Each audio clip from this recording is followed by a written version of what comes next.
단기간에 절대로 성적이 오르지 않는 과목이 있습니다. 대표적인 것이 바로 수학이죠. 우리는 수학 공부에 들인 시간과 노력에 비례해서 성과가 나오기를 기대하지만 대부분 이런 그래프처럼 성장합니다. 그래서 아무리 노력해도 성과가 보이지 않는 지난한 기간을 견디는 것이 너무 힘든 부모님, 그리고 아이들이 수학 때문에 오늘도 수많은 고통을 겪고 있죠. 물론 타고난 수학적 감각 덕에 특별한 노력 없이도 최상위권을 유지하는 아이들도 있습니다. 하지만 대부분의 아이는 꾸준한 노력과 함께 부모의 세심한 지원이 필요해요. 여기서 말하는 부모의 지원이란 수학을 잘 알아서 아이에게 개념부터 문제풀이까지 가르치는 것이나 비싼 사교육을 지원해 주는 것이 아닙니다. 그것보다는 아이의 마음을 단단하게 만들어주는 지원이에요. 달디단 수학의 성과라는 열매는 재미없고 힘들고 고통스러운 상황을 견뎌낸 아이들만이 맛볼 수 있는 겁니다. 그 중심에는 단단한 마음이 있어요. 제가 지켜본 최상위권 학생들의 부모님들은 한결같이 아이와 이런 대화의 습관을 가지고 있었습니다.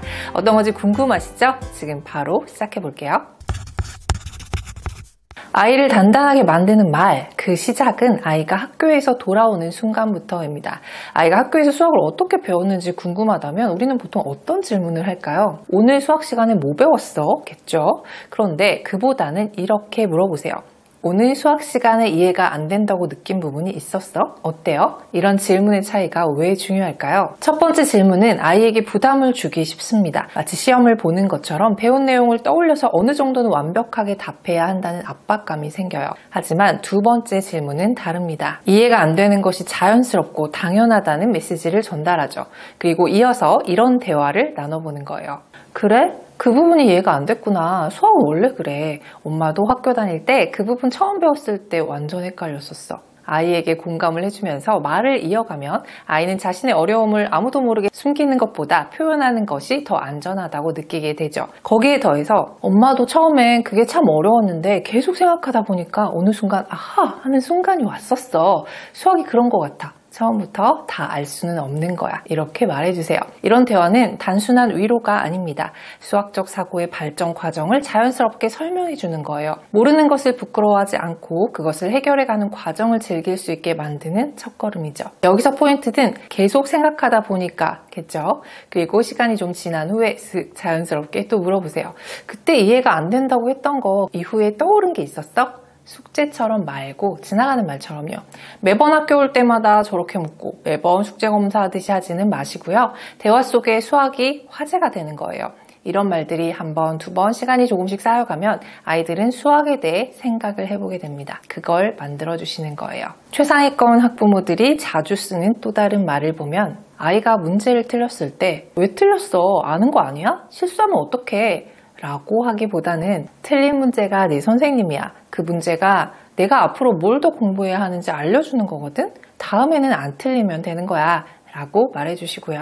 또 어려운 문제를 끙끙대며 푸는 아이에게는 옆에서 한숨 쉬지 마시고 수학은 퍼즐 게임이야. 한 번에 안 풀리는 게 너무 당연해. 계속 도전하는 게 중요한 거고 틀린 문제는 다음 기회가 있으니까 너무 시무룩할 필요 없어. 이해가 안 되는 건 네 잘못이 아니야. 아직 그 부분을 이해하기 위한 준비가 덜 된 것뿐이야. 그 부분을 더 잘 이해하기 위해서 땡땡땡을 해보는 건 어떨까? 처럼 말해주세요. 그리고 공부를 마친 아이에게는 격려와 함께 오늘 수학 문제 풀다가 막힌 부분 있었어? 그래도 포기하지 않고 끝까지 생각해본 게 정말 대단한데 조만간 그것도 잘 알 수 있겠다 라고도 해주시고요. 이런 대화의 공통점이 보이시나요? 실수와 실패를 자연스럽게 받아들이게 합니다. 그리고 과정을 중요하게 여기도록 하죠. 이해가 안 되는 것을 부끄러워하지 않게 합니다. 노력하는 자체에 가치를 가지는 아이가 되도록 만들어요.